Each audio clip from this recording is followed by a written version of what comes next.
God done came through here. He done said some of y'all feel a whole lot better already. Well, I won't speak for me. I feel a whole lot better already. I feel a whole lot better already. Thank you, God. In the word of the Lord, Mark 10, in the 46th chapter, it says, then they came from Jericho as Jesus and his disciples together with a large crowd were leaving the city. A blind man, Bartimaeus, which means son of Timaeus, was sitting by the roadside begging. Now, see, back in these times, it was common for people with disabilities to beg because all of the jobs, they required physical labor. So what's happening is the enemy is trying to cripple us with our situations. Amen. I gotta teach the people because y'all free now. Y'all can get his word. Y'all can understand the season that we're in right now. The enemy is trying to take us down. See, he's trying to put us down physically. Because if you can't physically work, then back in those days they labeled you as being crippled and you needed to be a beggar. What the enemy likes, see, when we got to beg the enemy, that's when the enemy felt like they got one up on us. They always want us to be in a position where I need you. And they can dictate how far your deliverance is going to be because they can say, I'm going to give you this much. So if you give me this much, then that means that I still got the beg. I still got the beg. Even in relationships, men and women, boys and girls, whatever you are, whoever you are, folk will give you a crumb to keep you long enough. They won't give you a whole meal, they're going to give you a crumb. Because a meal going to give you too much strength, but a crumb means you got to keep coming back. So, when Bartimaeus he was crippled, well, he was blind. So they called it a handicap, basically what we call it. So if you're blind, you can't see. But the bad thing about being blind, you got many people that can see that's blind. It's some people right now, you can see everything. You can see that joker cheating on you. You can see her hoeing on you. You can see your job dogging you out. You can see that your time is expired over here. You can see that you need to discipline your kids. You can see that you need to check yourself. You can see what you need to do. But you act like you can't see. But the people that's blind that can't see, they can't see all the stuff that they got going on. But boy, across the street, they can see everything. She need to beat that child. She need to leave him. She need to do this. She need to do that. But your situation is way worse. But you can't see. I'm going to keep on reading. Because I don't want y'all to get mad before y'all get the word. It says that 47. When he heard that it was Jesus of Nazareth, he began to shout. See, he was blind. He wasn't deaf. So he heard somebody was coming. But he couldn't see him. But when he had heard, he began to shout, Jesus, Son of David, can you hear me now? Have mercy on me. Because what happens is, the people in those days, they thought that if you were blind, it was a curse from sin. So, I need to get your attention. But before I ask you to hear me, I got to ask you to have mercy. Folks will come and ask you to borrow $5 and won't even tell you I'm sorry for talking about you. How you going to come and ask me for something first before you apologize for what you did? But he said, Jesus, have mercy on me. So even if I'm blind, because of somebody else's sin, because God, I don't recall what got me in this situation, but God, whatever way, we're not going to talk about that. What I am going to do, I'm going to apologize. Have mercy on me. And then, come on. Woo, this is good. This is good. Many rebuked and told them to be quiet. See, that's what happens when they see you praising him real good. And they see, oh boy, she getting set free. That's what was happening in here. That they see, the enemy saw some people getting free by their praise. And now the enemy want to start texting you. My God. And calling you while you're in church. My God. That you making too much noise. I can't let you get free. So now I gotta send a distraction. I gotta send somebody that's gonna take your focus off the praise. Even if the church be talking about, I can't use the bathroom. Baby, you better hold it. You better hold it right now because I'm about to get something. Now, if y'all was in that line and they say, you gotta stay in this line for that $1 million check, you baby just wet yourself. I'll buy you some new clothes. And we can't get out this line. See, that's how serious we gotta be when deliverance is at our front door. You gotta get to a place where I don't care what happened around me. We ain't getting out of this line because we've been in this situation far too long. So if you gotta wet yourself, baby, when God finished blessing us, I'm gonna buy you some new clothes anyway. Don't even worry about it. Just work with me. Work with me. Work with me. And me rebuked him and told him, be quiet. But he shouted all the more. Because you don't understand. See, you're not blind. You can see for yourself. I gotta depend on somebody else. And I gotta rely on somebody else to tell me what it looks like. So you don't understand the severity of me asking him for my own sight. Because when you tell me it's yellow, I just gotta take your word that it's yellow. But when folk mad with you, they'll call yellow green. I thought I just dropped that out to you. Many rebuked him and told him to be quiet. But he shouted all the more, Son of David, have mercy on me. Lord, forgive me. I was crazy. Lord, forgive me. I did some stupid stuff. God, it wasn't me. It was the things around me. It was the hurt that I was enduring. It was the situations that I was in. It wasn't me, God. It was the situation that I got myself in. And when we can be honest, Son of Jesus, Son of David, yeah, God, I know I messed up. I know I went left when you told me to go right. But if you'll just have mercy on me. My God. And stop lying talking about, I ain't do nothing. That's the Christian's anthem. I ain't do nothing. Because if they would not have did that, I would not have did. That's what they say. That's what they, See, somebody been dealing with some old church folk. Jesus stopped and said, call him. Call him. But what happens is, when he called our name, we be too busy. My God. We be saying, wait a minute. I'm coming. Hold on. I gotta run drop them off to work. I gotta make this phone call. I gotta reply to this text. I gotta go and check to see what they said about this person. I gotta go and check this, but I'm coming.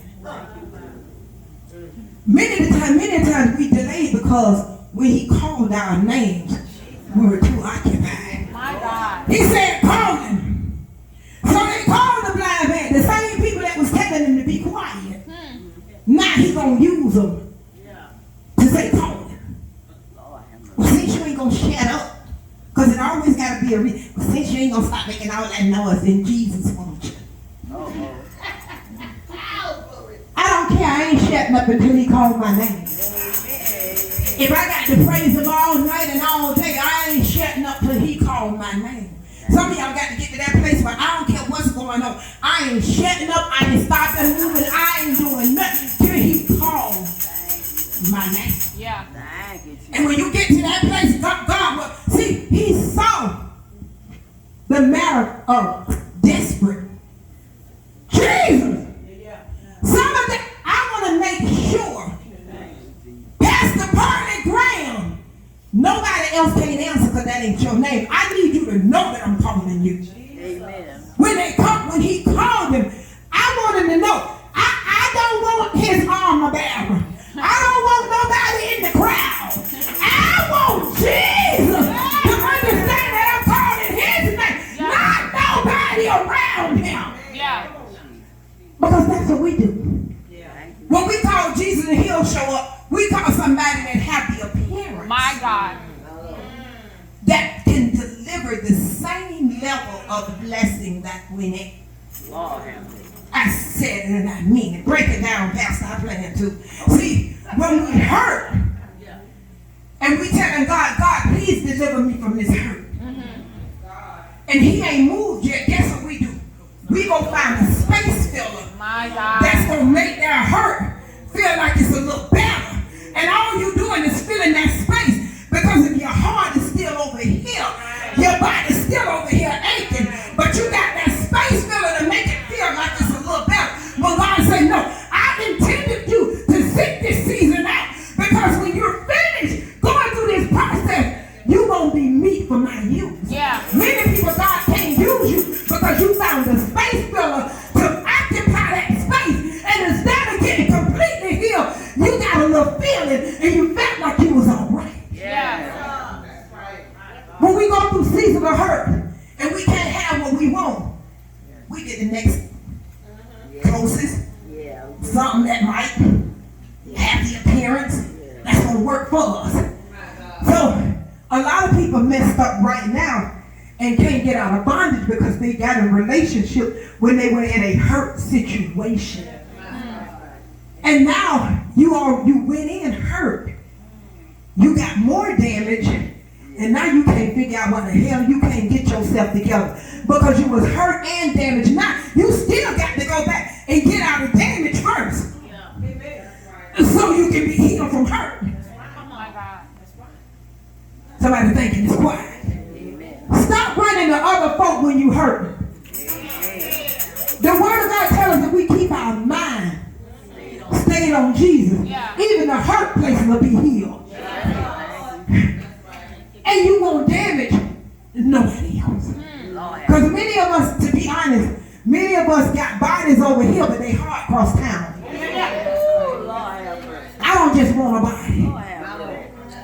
Many people just, and that's why they messed up right now, because they needed something to fill that place of hurt, to occupy their time, instead of going on and sitting in that seat of isolation.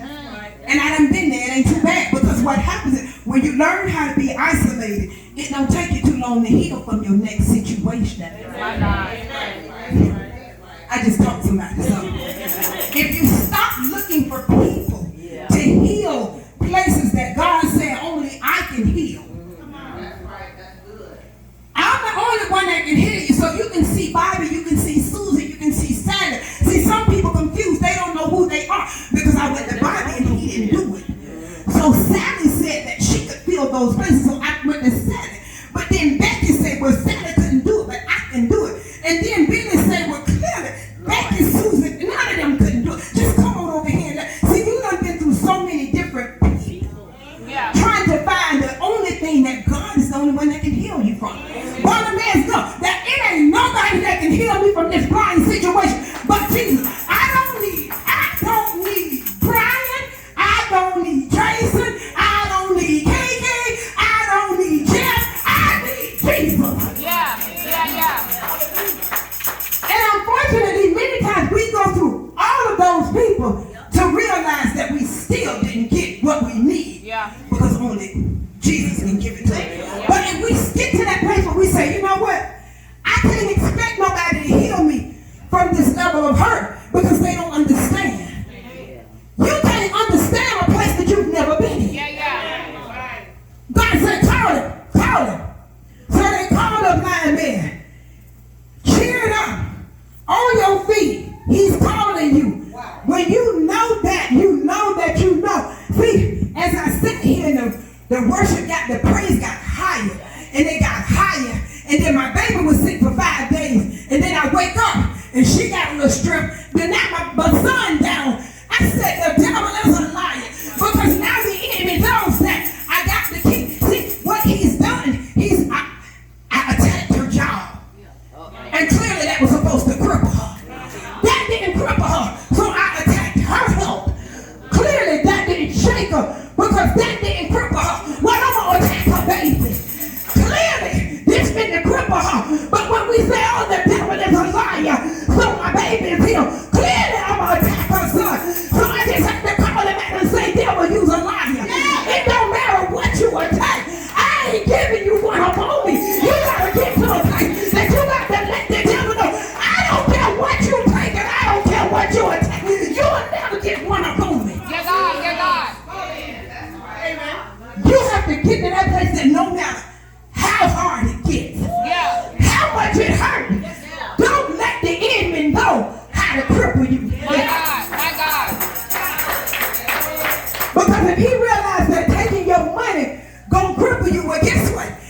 be funny.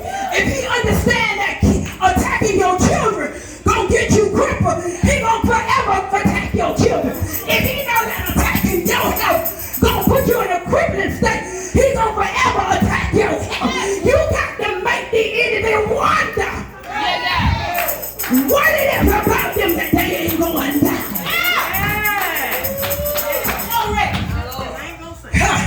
The ship ain't gonna sink, Bishop. And you gotta keep people on your team. That even when you feel like what? That the people that's on the boat with you, see, if you rowing and they putting water on, you gotta get around people that say, come on, baby, this ain't your boat. Let's come on. We gotta change the boat. You gotta get to a place where you don't expect people that are already damaged continue to sabotage you. When you hurt and they hurt, clearly they don't want you to be healed and delivered before them. So they'll begin to pour water on your boat, pour water on your situation. They'll act as if they're working in your favor, and they'll be seeking and sabotaging your boat all at the same time. My God. Know who's on your boat and know if they rowing or if they pouring. My God. Yes. He said, cheer up. Get on your feet. He's calling you. Throwing his coat aside, he jumped to his feet. No. He didn't take his time. Yeah. He jumped to his feet. Because he know that something was about to happen. Right. You gotta know that when God say, I got you, he got you. You got to be excited about the God that you serve. You gotta jump to your feet and know that this situation I shall see no more. He jumped up to his feet because he knew that blindness was going to be a thing of the past. Yeah. Oh, I'm going to have to finish it. Yeah. What do you want me to do? Lord. Jesus asked him. The blind man said, Rabbi, I want to see. See, all the thing many of us got to do is say, Rabbi, I need to be healed. Many of us not asking the right thing. The only thing that we got to do is, Rabbi, I need my children to be saved. Rabbi, I need a job. Rabbi, I need my mama to be healed. Rabbi, I need the repossession people to get off my face. Rabbi, I need you to stop the foreclosure people. Rabbi, My God. You got to call it. And when you speak to him, he got to know that you're talking to him. Because see, if I say, Nakia, give me $5, clearly Cherish don't know that I need $5. I gotta be specific about what I'm asking for. I gotta be specific of who I'm asking for it from. See, I can't ask for something from somebody that don't have the power to give it to me. Many of us keep getting messed up because we asking for stuff from people that don't have the power. My God. They ain't got the power to give it to you. Yeah. So they drag you along. Many of us ain't healed because you keep going. You say you got cancer, but you're going to the OBGYN. That ain't what he specializes in. You're calling the wrong person for the wrong situation. You got to call somebody who specializes in the situation that you're going through. Your children acting up. You can't call the dentist. Because he don't know what to do. The only thing he know what to do is pull them and replace them. Say what I mean. You gotta stop calling the wrong person for the right situation. Bartimaeus was specific. He said, Rabbi, I want to see. And God said, go. Your faith has healed you. Immediately. Not in 30 days. Immediately. He received his sight. And he followed Jesus. Many of us can't receive what we asking for. Because God knows we want a permanent miracle for a temporary praise. Somebody give God a hand clap of praise.